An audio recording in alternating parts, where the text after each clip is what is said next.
Guys আসসালামু আলাইকুম। আপনারা সবাই কেমন আছেন? আশা করি ভালো আছেন। আল্লাহর অশেষ রহমতে আমিও ভালো আছি। সো আজকে আমার ব্লগে আপনারা দেখবেন আমি সারাদিন কী করেছি এবং কী খেয়েছি, এবং আপনাদের সাথে আমি খুবই মজাদার কিছু রেসিপি শেয়ার করব। সো ফার্স্টে সকালে উঠে গিয়েছি, খুব ভোরও ছিল না, 8টা-9টা বাজে তখন। গত রাতে সারা রাত বৃষ্টি হয়েছে, তাই বাহিরে এরকম পানি গ্লাসে। তারপর সকালে আম্মু রান্না করেছে খিচুড়ি, কারণ বৃষ্টির দিন খিচুড়ি না খেলে কি চলে, সবারই আমাদের খিচুড়ি পছন্দ, তাই আমি একটু খিচুড়ি নিয়ে নিলাম খাওয়ার জন্য। তারপর আম্মু দুপুরের প্রস্তুতি নিচ্ছিল খাবারের জন্য, নিরামিষ রান্না করবে। বৃষ্টি বাদলের দিন নিরামিষ ভালো লাগে খেতে গরম গরম, তার জন্য আম্মু পাতিলে 2 কাপ মসুরের ডাল ঢেলে নিল। তারপর দেখুন চিচিঙ্গা কেটে নিল করলা ভাজির জন্য, করলা এবং পেঁয়াজ কাঁচামরিচ এগুলো কেটে নিল, টমেটো। তারপর পাতিলে মসুরের ডালগুলো ভেজে নিল, তারপর পাতিলে করে ডালগুলো ধুয়ে নিল। তারপর আম্মু চুলায় বসিয়ে নিল পানি দিয়ে। তারপর এর মধ্যে 2 চামচ রসুন ঢাললো, এখন কাঁচামরিচ ঢালবে এবং পেঁয়াজ ঢালবে। কাঁচামরিচ আপনারা পরিমাণ মতো দিবেন, আপনারা যদি ঝাল পছন্দ করেন তাহলে অবশ্যই বেশি করে দিবেন, আমরা মিডিয়াম ঝাল খাই। তারপর আম্মু খুন্তিতে করে একটু হলুদ দিল, এখন 1 চা চামচ লবণ দিবে, তারপর আরেক চা চামচ লবণ দিল। এখন সুন্দর মতো মিশিয়ে নেবে যতক্ষণ পর্যন্ত ডালটা বয়েল না হচ্ছে নিরামিষের জন্য।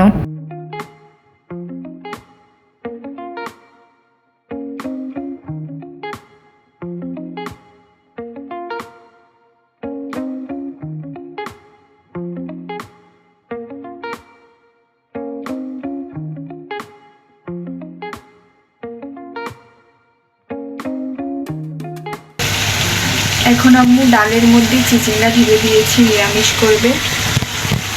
করলা ভাজি করছে আম্মু। আমার তো ক্ষুধা লেগে গিয়েছে গাইস, আপনাদের কি ক্ষুধা লেগেছে আমাকে কমেন্টে জানাবেন। কি সুন্দর বাতাস দেখুন বাইরে, কি সুন্দর বাতাস। বাতাসের জন্য গ্যাসের চুলাও জ্বলছে না।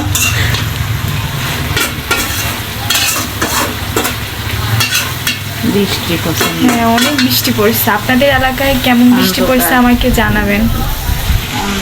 দেখুন নিরামিষটা হয়ে গিয়েছে প্রায়। এখন নিরামিষটাকে আরও সুস্বাদু করার জন্য আম্মু পেঁয়াজের ভাগা দিবে, তার জন্য পেঁয়াজগুলো তেলে করে লালচে করে ভেজে নিচ্ছে।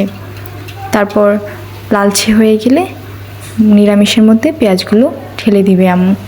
নিরামিষটা এত সুস্বাদু ছিল যা বলার বাহিরে। তারপর দেখুন এর মধ্যে জিরা দিয়েছে একটু, পেঁয়াজের যে ভাগাটা দিবে তার মধ্যে আম্মু একটু জিরা দিয়েছে। এখন মেবি আরেকটু দিবে, একটু নাড়াচাড়া করতে হবে। জিরা দিলে মানে গ্রানটা প্লাস খাবারের স্বাদটা আরও বেড়ে যায় নিরামিষের। এখন পেঁয়াজগুলো প্রায় হয়ে গিয়েছে, তাই আম্মু নিরামিষের মধ্যে দিয়ে দিল পেঁয়াজগুলো।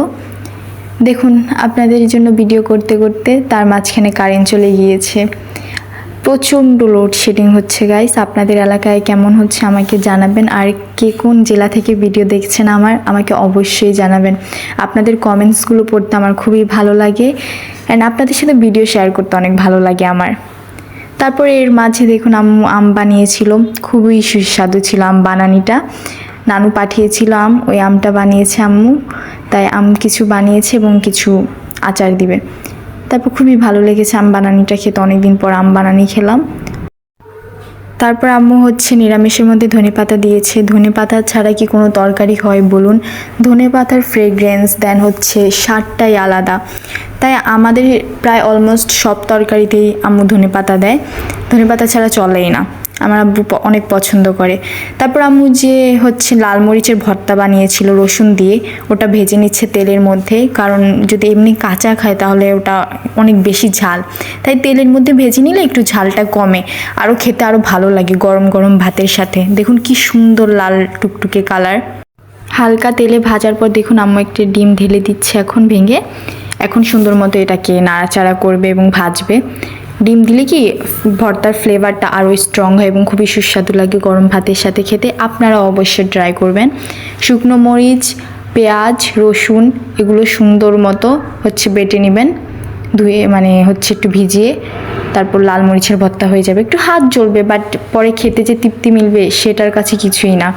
আমার আব্বুর লাল মরিচের ভর্তা অনেক পছন্দ, তাই 1-2 সপ্তাহ পর পর আমাদের বানাতে হয়, কারণ আমার আব্বু লাল মরিচের ভর্তা খেতে খুবই পছন্দ করে। আর এখন তো বর্ষাকাল, গরম ভাত দিয়ে খেতে আরও ভালো লাগবে, তাই আমার আম্মু বানিয়েছে। তারপর দেখুন আপনাদের জন্য অন্ধকারে ভিডিও করেছি ফ্ল্যাশের আলো দিয়ে, কারণ হচ্ছে কারেন্ট চলে গিয়েছিল। গ্রামে প্রচণ্ড লোডশেডিং হয়, শহরে এত হয় না। আপনাদের এলাকায় কেমন লোডশেডিং হয় আমাকে অবশ্যই কমেন্টে জানাবেন। তারপর দেখুন আমাদের লাল মরিচের ভর্তা হয়ে গিয়েছে। এই যে আমাদের দুপুরের খাবার, নিরামিষ করলা ভাজি, লাল মরিচের ভর্তা। এই যে আমার বোন হচ্ছে কাসুন্দি দিয়ে একটু আম বানিয়েছিল, ওটা রেখেছি পাশে, ভাত খাওয়ার পর খেয়ে নিবনে। তাই সারা রাত বৃষ্টি হয়েছে, এখন আবার দুপুরবেলায় দেখুন আকাশটা পুরো কালো হয়ে গিয়েছে, ঝড় তুফান। আম্মু এখন বিকেলবেলায় হচ্ছে একটু আমের আচার বানাবে, তার জন্য সরিষার তেল পাতিলে গরম করতে বসিয়ে দিয়েছে।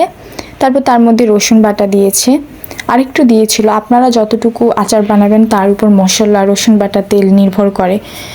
আম্মু আরেকটু রসুন বাটা দিয়েছে, এখন নাড়াচাড়া করছে। আপনারাও আমের রেসিপিটা, আমার আম্মুর আমের রেসিপিটা ফলো করবেন, অনেক সুস্বাদু হয় আমার আম্মুর আমের রেসিপিটা। আমার খালামণি অনেক পছন্দ করতো। তারপর দেখুন আমগুলো কেটে রেখেছে এবং শুকনো মরিচগুলো গুঁড়ো করে নিয়েছে এবং 5 ফোড়ন গুঁড়ো। এখন আমগুলো আম্মু ঢেলে দিচ্ছে। আম্মু গতকাল রাতে আমগুলো কেটে নিয়েছিল, কিন্তু রোদ নেই যেহেতু তাই শুকাতে পারে নাই, ফ্যানের নিচে শুকিয়েছে যা যতটুকু পেরেছে। তারপর আম্মু দেখুন চিনি ঢেলে দিচ্ছে। পরিমাণ মতো চিনি দিবেন আপনারা, যতটুকু প্রয়োজন। টক মিষ্টি যেন ব্যালেন্স থাকে। দেখুন চিনি দিয়ে কষানোর পর আমগুলোর কালার এরকম এসেছে। তারপর আম্মু আরেকটু চিনি দিয়েছে, কারণ হচ্ছে চিনি পরিমাণ মতো হয়নি। দেখুন আম্মু আরেকটু চিনি দিয়েছে। আপনারাও যতটুকু পরিমাণে মিষ্টি খান ততটুকু পরিমাণে চিনি দিবেন। আবার বেশি মিষ্টিও ভালো লাগে না আমের আচারে, টক ঝাল মিষ্টি ব্যালেন্স থাকা উচিত। এখন দেখুন লাল মরিচের গুঁড়ো যেগুলো ব্লেন্ড করেছিল সেগুলো ঢেলে দিচ্ছে। আচারে যদি ঝাল না হয় ভালো লাগে বলুন, আচারে তাই ঝাল দিতে হবে। অনেকে আবার ঝাল পছন্দ করে না, তাই মিষ্টি মানে কাইন্ড অফ মিষ্টি টাইপের আচার বানায়। আপনারাও তারপর ঢেলে দিবেন এরকমভাবে লাল মরিচের গুঁড়ো। তারপর হচ্ছে এটাকে নাড়তে থাকবেন, কারণ হচ্ছে না নাড়তে থাকলে তলায় লেগে যাবে এবং হচ্ছে পুড়ে যাবে আচারটা।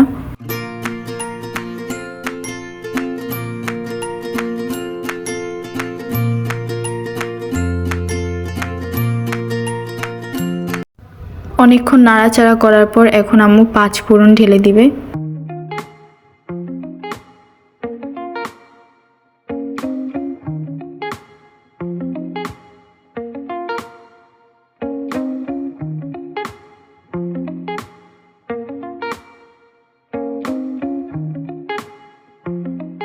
পাঁচফোড়ন ঢালার পর একটু সুন্দর মতো নাড়াচাড়া করে নিতে হবে, নাহলে আমি আগেও বলেছি যে আচারটা হচ্ছে লেগে যাবে। এখন আম্মু জিরের গুঁড়ো দিয়েছে 1 চা চামচ, তারপর আরেক চা চামচ দিয়েছে, মোট 2 চা চামচ জিরের গুঁড়ো দিবেন। যতটুকু আচার বানাবেন তার পরিমাণ অনুযায়ী। এখন সুন্দর মতো নাড়াচাড়া করছে।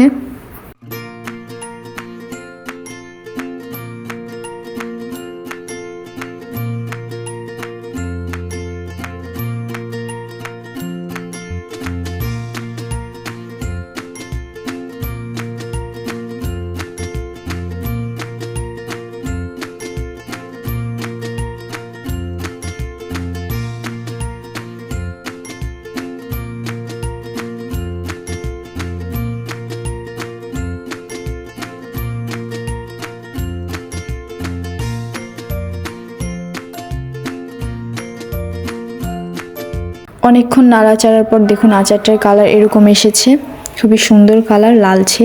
আমি পরের দিন আবার জাল দিবে, কারণ আর আচারটার কালার হচ্ছে আরও সুন্দর আসবে। সো সকলকে ধন্যবাদ আমার ভিডিওটি দেখার জন্য, এবং আমার আচারের রেসিপি, দুপুরে খাবার রেসিপি কেমন লেগেছে অবশ্যই কমেন্টে জানাবেন, এবং আমার চ্যানেলটিকে সাবস্ক্রাইব, লাইক, শেয়ার করতে ভুলবেন না। Thanks for watching.